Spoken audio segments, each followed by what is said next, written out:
אני לא נגד חיסונים, אני לא נגד רפואה, אני לא נגד טכנולוגיה, אני לא נגד מודרנה, הכל ביחד, אוקיי?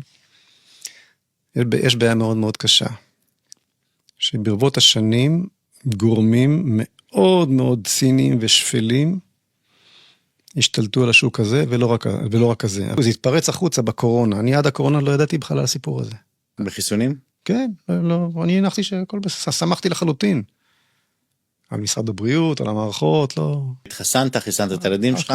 הכל, ודאי. ויותר מזה, הייתה לי מוטיבציה פוליטית לזרום עם הדבר הזה, ולצאת נגד זה, היה לראות לעצמי בראש מבחינה פוליטית.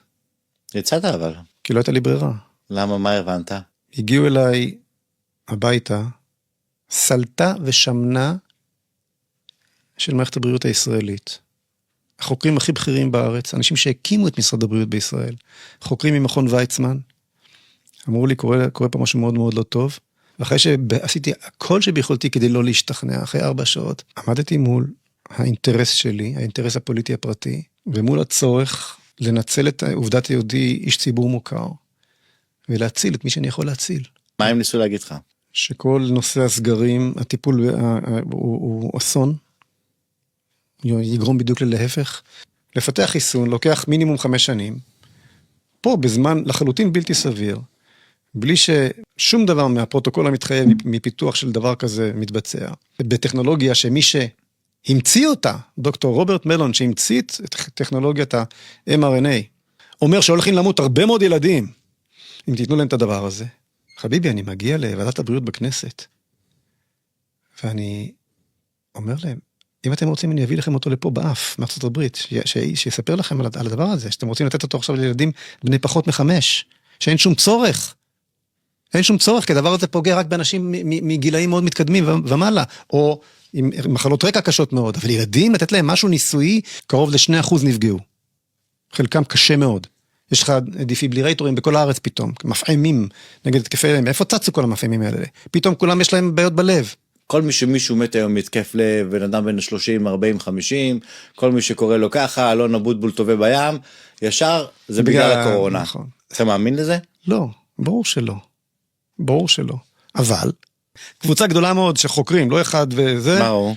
חד משמעית. כמות המחלות, מקרי המוות. כאילו שהחיסון לקורונה דופק את האנשים. חד משמעית. למה עשו את זה?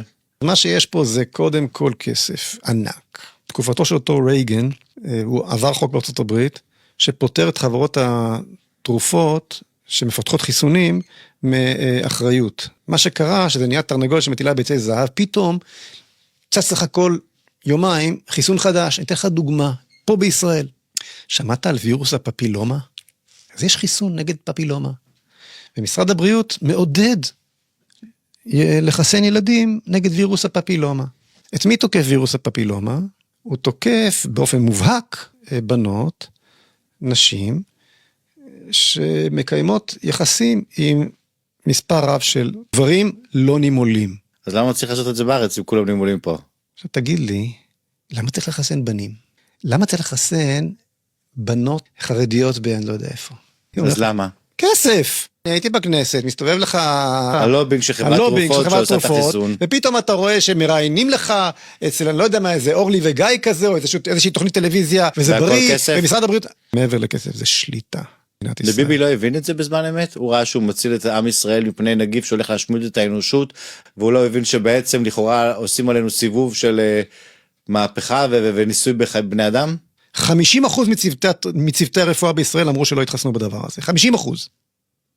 כשעד מהרה החל מכבש הלחץ, כולם נעלמו דום. כל מי שרצה לשמור על המשרה שלו, כל מי שרצה לשמור על העתיד שלו. לא אפשרו לו להתחסן, מי שלא התחסן רוצה מפוטר. מדהים עד כמה מהר ניתן למשטר חברה דמוקרטית, חברה חופשית. מדהים.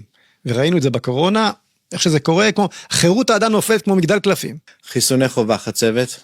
הורים צעירים, תבדוק היטב היטב, מתי זה הגיע, האם זה לא עוד איזשהו פפילומה שכזה, האם זה משהו שבאמת יש בו צורך, מה תופעות הלוואי שלו, מה הסיכון האמיתי, אוקיי? זה לא מספיק שאני אשמע שמת עוד ילד מחצבת. זה סוג של שטיפת מוח. בגלל הקורונה, נהיה חוסר אמון מוחלט של ציבור שלם בחיסונים. אני אומר, מה שהיה טוב לי, והגעתי לגיל 63, ברוך השם בריא, גם טוב לנכד שלי. מה שהתווסף מאז, עם הרבה מאוד סתניות מאחוריו. סתניות, אוקיי? כי מאחורי התעשייה הזאת יש סתניות.